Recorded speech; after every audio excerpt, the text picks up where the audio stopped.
Adobe ইলাস্ট্রেটরের মাধ্যমে আমরা আজকে শিখব যে কোনো ডিজাইনের ক্ষেত্রে আমরা কিভাবে জল ছাপ তৈরি করতে পারি। ধরেন আপনি একটা প্যাড তৈরি করছেন। এখন এখানে আমি একটা ইসলামিক টাইপের লোগো ডিজাইন তৈরি করলাম। এখন এখানে আমার একটা ধরেন প্যাড প্রয়োজন। তো আমি ধরুন এখানে আমি একটা প্যাড নিয়ে নিলাম, আমার প্রয়োজন অনুযায়ী আমি এখান থেকে এটাকে এই কালারটা দিয়ে নিলাম। তো এখন এটাই ধরেন আমার একটা প্যাড।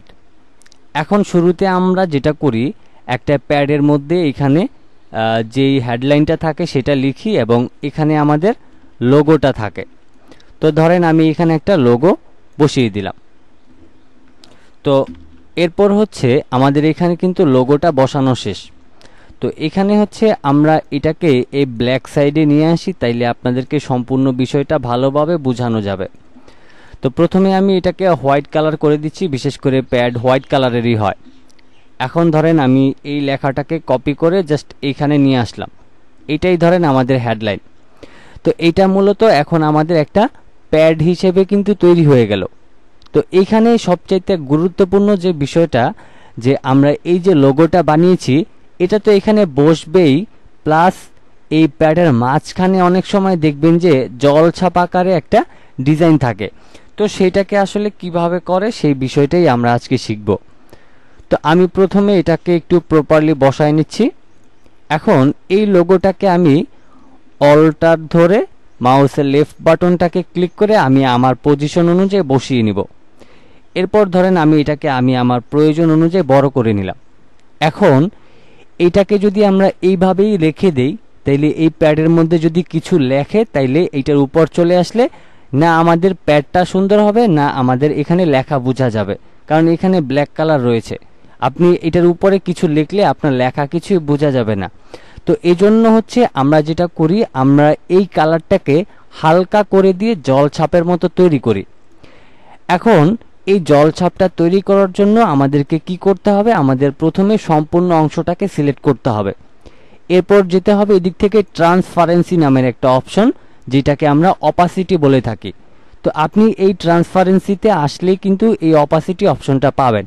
আর এখানে যদি আপনি ট্রান্সপারেন্সি না পান, তাহলে আপনি উইন্ডোতে গেলে আপনি ট্রান্সপারেন্সি কিন্তু পেয়ে যাবেন। তো যাই হোক, এখন আমরা ট্রান্সপারেন্সিতে আসি এবং এটাকে আমি আবারও সিলেক্ট করে নিচ্ছি। এখন এইখানে যে অপাসিটির যে অপশনটা রয়েছে, এখানে ধরেন আমি 20% রাখবো। আমি এখানে 20 করে দিয়ে জাস্ট ওকে করে দিলাম। এখন দেখেন এই লোগোটা কিন্তু আমাদের একদম স্পষ্ট বোঝা যাচ্ছে, কিন্তু এইটা আমাদের একদম হালকা একটা কালার হয়ে গিয়েছে। এখন যদি আপনি এই প্যাডের উপর কোনো কিছু লেখেন, আপনার লেখাটাই কিন্তু একদম উজ্জ্বল হয়ে থাকবে এবং জলজল করবে। আপনার এই লোগোটা কিন্তু আহামরি কিছু একটা বোঝা যাবে না। তো এখন এই জল ছাপটার কারণে যেটা হবে, আমাদের এই ডিজাইনটাও সুন্দর হবে, প্লাস হচ্ছে এটার উপর দিয়ে আমরা কোনো কিছু লিখলে আমাদের কোনো সমস্যা হবে না। এখন কথা হচ্ছে যে এই যে আমরা এখানে যে জল ছাপটা তৈরি করলাম, এটার আসলে এখানে যে অপাসিটিটা 20 দিয়েছি, এটাই কি আসলে ঠিক আছে? হ্যাঁ, এখানে হচ্ছে আপনি সর্বনিম্ন যেটা রাখবেন সেটা হচ্ছে 13, 15, 18 এর মধ্যে আপনি রাখবেন। যদি এর বেশি বাড়ায় দিতে চান, তাইলে যেটা হবে, আপনার যখন এই প্যাডটা প্রিন্ট হবে তখন এটা যদি একটু বেশি গ্লেস আকারে আসে, এটা যদি একটু বেশি স্পষ্ট বোঝা যায়, তখন কিন্তু আপনার আর এটা বেশি দেখতে ভালো লাগবে না। এজন্য আপনি এই যে মাঝখানের যে জল ছাপটা আছে, এইটা 13 থেকে 15, সর্বোচ্চ আপনি 18 রাখতে পারবেন।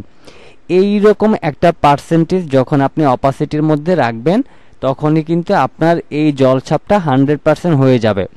তো মূলত এইভাবে করেই আপনি যে কোনো প্যাডের মধ্যে হোক, যে কোনো ভিজিটিং কার্ডের মধ্যে হোক, যে কোনো ডিজাইনের ক্ষেত্রেই হোক না কেন, আপনি ঠিক এই রকমভাবে করে আপনি জল ছাপ তৈরি করবেন।